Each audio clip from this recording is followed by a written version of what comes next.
هل سبق لك أن كنت مع امرأة تقول لك إنها تحبك، لكنك في أعماقك لست متأكدا مما تعنيه حقا؟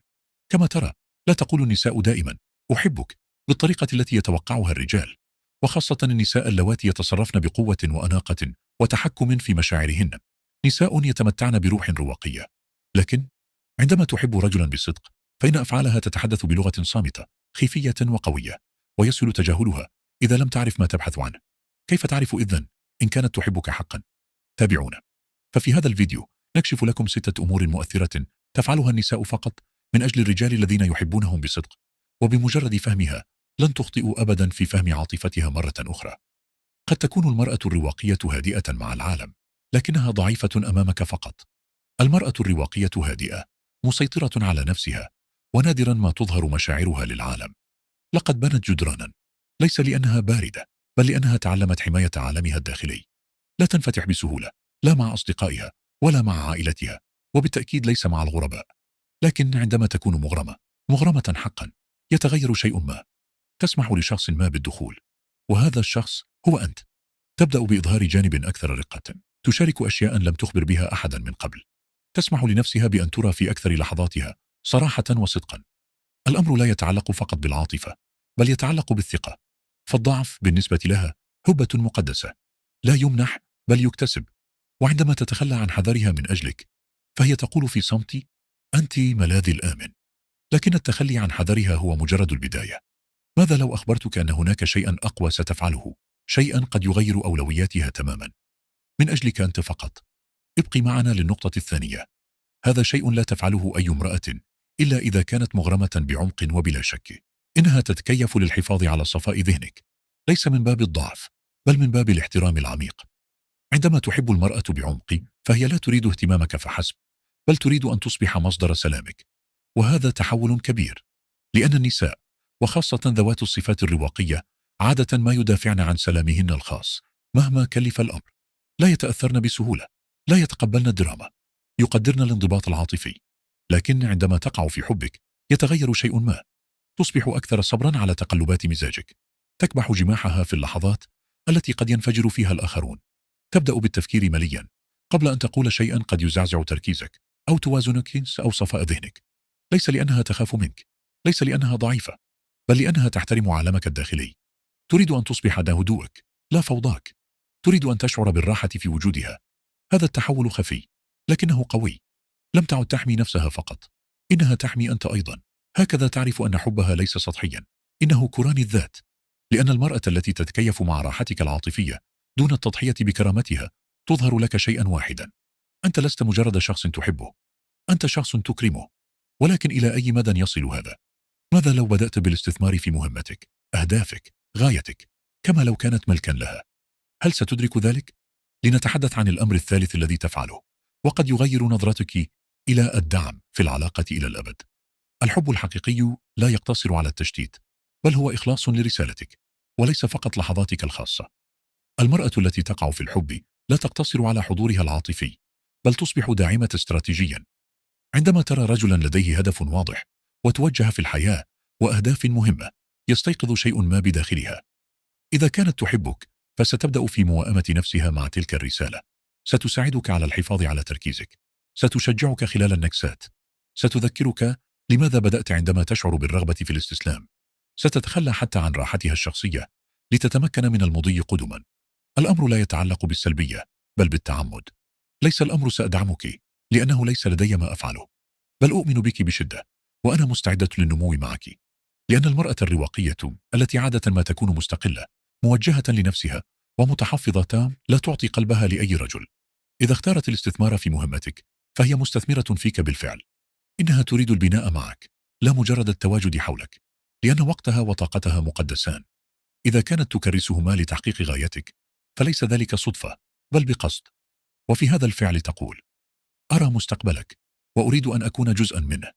لكن إليك سؤالا أعمق: ماذا يحدث عندما تبدأ امرأة نادرا ما تعبر عن مشاعرها بمشاركة مخاوفها وشكوكها وحتى آلامها معك فقط؟ هل هي علامة ضعف أم شيء أقوى بكثير؟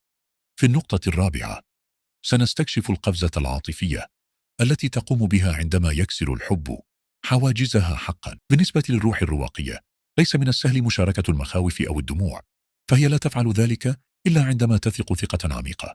تعرف النساء الرواقيات بقدرتهن على التحكم في مشاعرهن، لا يبكين في العلن، لا يفصحن عن مشاعرهن لأي شخص، يتحملن الألم بقوة هادئة، ولا يسمحن للكثيرين برؤية ما هو مخفي.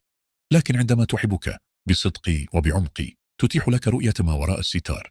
تبدأ بالانفتاح على الأمور التي تؤلمها، تشارك لحظات من ماضيها لا تزال تطاردها.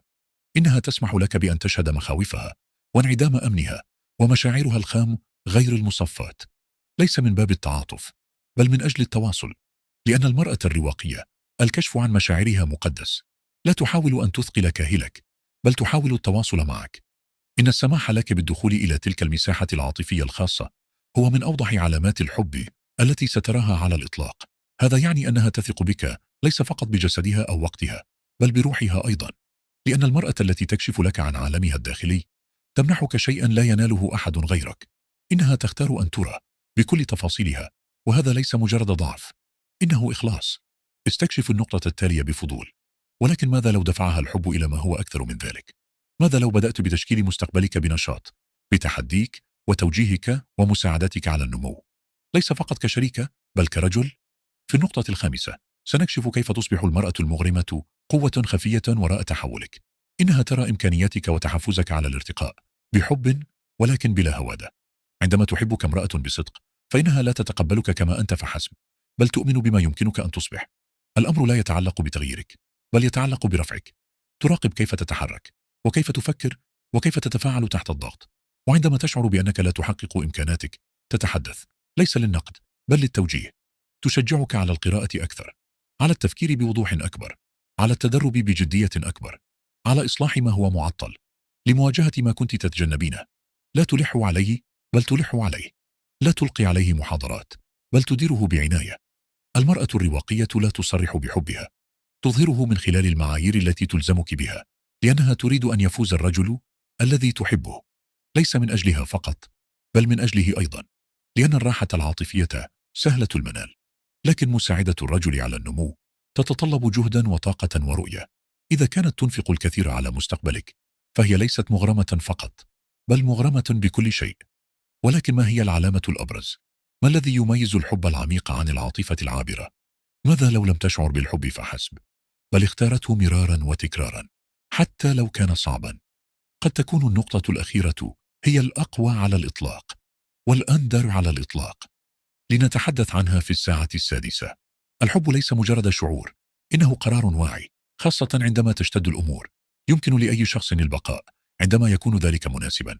عندما تكون الحياة ممتعة والشغف مرتفع والطاقة سهلة، يشعر الحب بالسهولة. لكن الاختبار الحقيقي هو عندما تصبح الأمور هادئة، مبهمة أو صعبة. هنا ينسحب معظم الناس، يشتتون انتباههم، يبتعدون، يبدأون في التشكيك في الصلة. لكن المرأة التي تحبك بصدق، وخاصة المرأة الرواقية التي تفهم قوة الانضباط والاختيار، لا تشعر بالحب فحسب، بل تختاره تقف بجانبك في أوقاتك الصعبة، تمنحك المساحة عندما تحتاجها، لكنها لا تتخلى عنها. تظهر عندما لا تكون في أفضل حالاتك. تحب الرجل الذي أنت عليه، والرجل الذي ستصبحه، حتى عندما تكون تلك الرحلة فوضوية. لأن الحب بالنسبة لها ليس مجرد عاطفة، إنه التزام، قرار تؤكده يوميا بهدوء وبقصد. وهذا هو أسمى أشكال الحب، لأنه يعني أن حبها لا يعتمد على ما تجعلها تشعر به اليوم، بل إنه متجذر في شيء أعمق. تراك، تقبلك، وهي تختارك حتى عندما يكون الابتعاد أسهل. إذا تساءلت يوما ما إذا كانت المرأة تحبك حقا، فانظر إلى ما وراء الكلمات، وانظر إلى أفعالها. هل تخفف من حذرها؟ تحمي راحتك؟ تدعم هدفك؟ تشارك روحها؟ تدفعك للنمو وتختارك في الأوقات الصعبة؟ إذا كانت الإجابة بنعم، فأنت لست محبوبا فحسب، أنت مقدر. كل رجل قوي يستحق امرأة لا تقف بجانبه فحسب، بل ترافقه وتتحداه وتؤمن به حتى في أسوأ أيامه.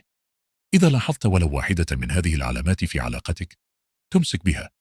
وإذا كنت لا تزال تنتظر هذا النوع من النساء، فلا تقلق. ركز على أن تصبح الرجل الذي يستحق هذا النوع من الحب، لأنه عندما تفعل ذلك ستجدك.